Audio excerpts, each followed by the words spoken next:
Hello, my name's Diana, and I'm a Mississippian. I love to call Mississippi home. I wasn't born in Mississippi. I was born in North Carolina, but my mother was born in Mississippi. Her family came to Mississippi in 1835, and they were farmers, cotton farmers. They weren't plantation owners. They did own large tracts of land, but no slaves. There's no record here in Noxubee County, Mississippi, that they ever owned slaves. But they had large families, and I do know that after the war, during the sharecropping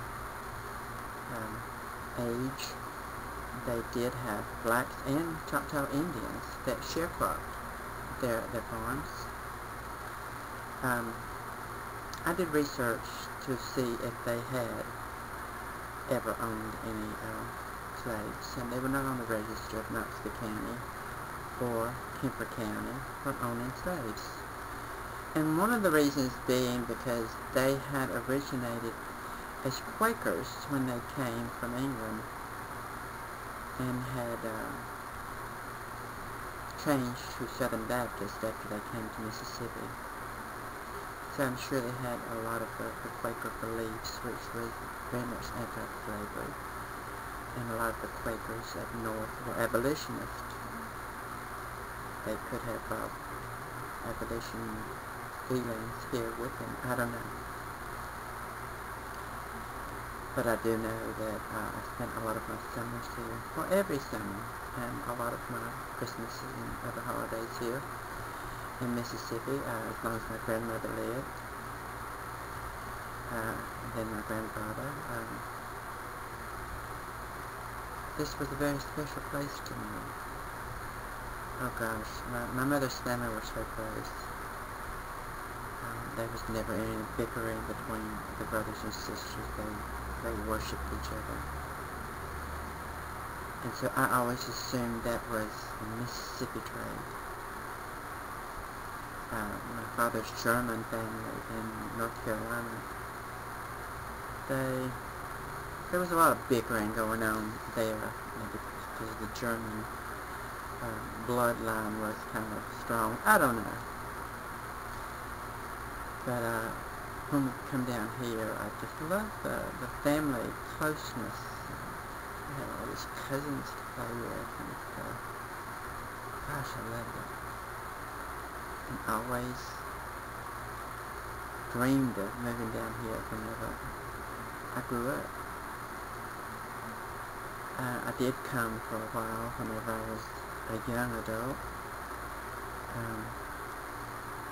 and stayed for several months when I was in the middle of a breakup of my marriage, my first marriage, and then I went back to North Carolina. Better opportunities there back then. And then in 1992, my father passed away. And my mother made the decision to come back to Mississippi to be with her family, her brothers and sisters that were still living, and her friends, school friends and things.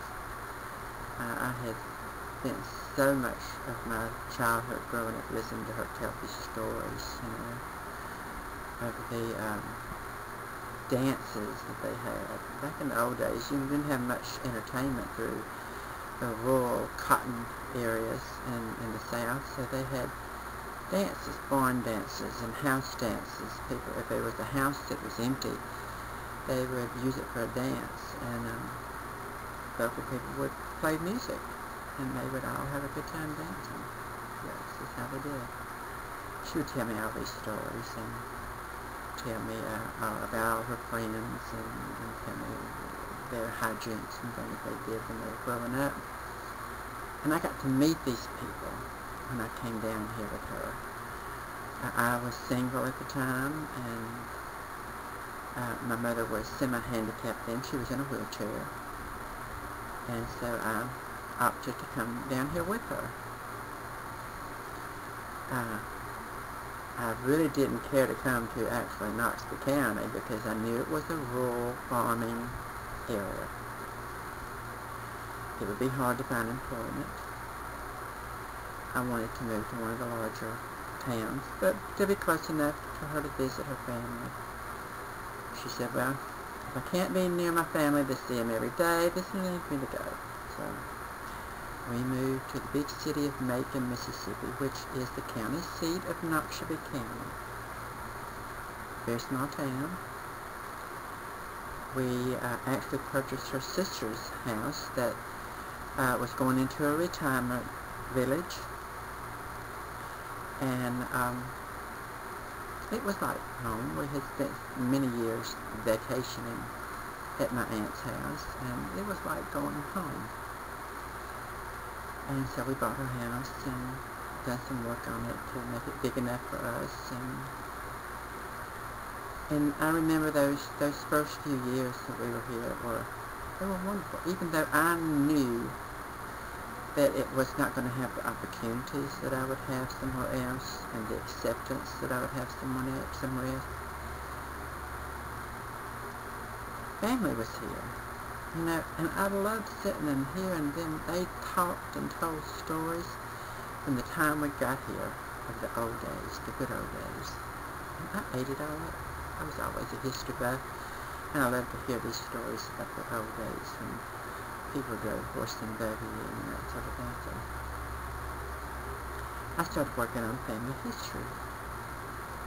And I would go and interview all these family members and let them tell me stories. And then I started going into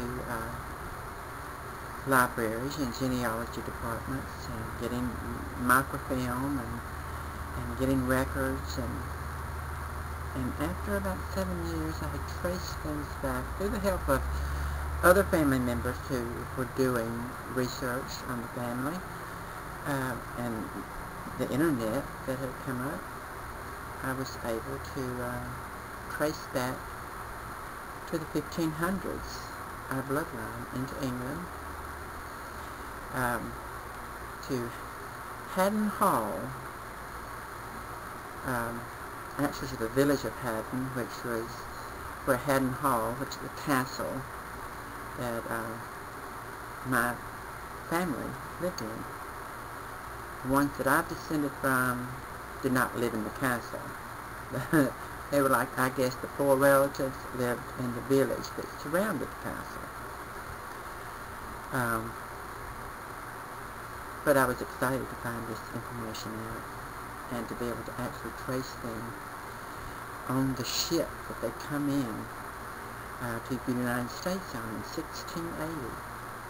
I was tickled about that. And so I did a family history book and printed it out. Most all the family members got one. So I had a great time, but all this time I was single. I didn't date, didn't try to date. There were a couple of people who tried to date me, but I wasn't interested. I was content being an old maid, so to speak, spinster, living with my mother. We were having a great time. You know, we went somewhere all the time. As long as she was able to get out in her wheelchair, she eventually got a motorized wheelchair. We got a van that we could load her up in. We went all over the place. You know, we had a great time. We went to the Mississippi River. We went to the coast. We went all kind. Anywhere she wanted to go, we went. You know. She was born and raised in a house that her father built, and that house was still standing, abandoned. And I know we even went out there one Sunday afternoon with her two sisters, and I took a picnic lunch, and we ate on a card table so that they could have lunch at home again. And they reminisced and talked about, you know, growing up there, and told me so many stories, and I wouldn't take anything for that. I wouldn't take anything for the time and that we had.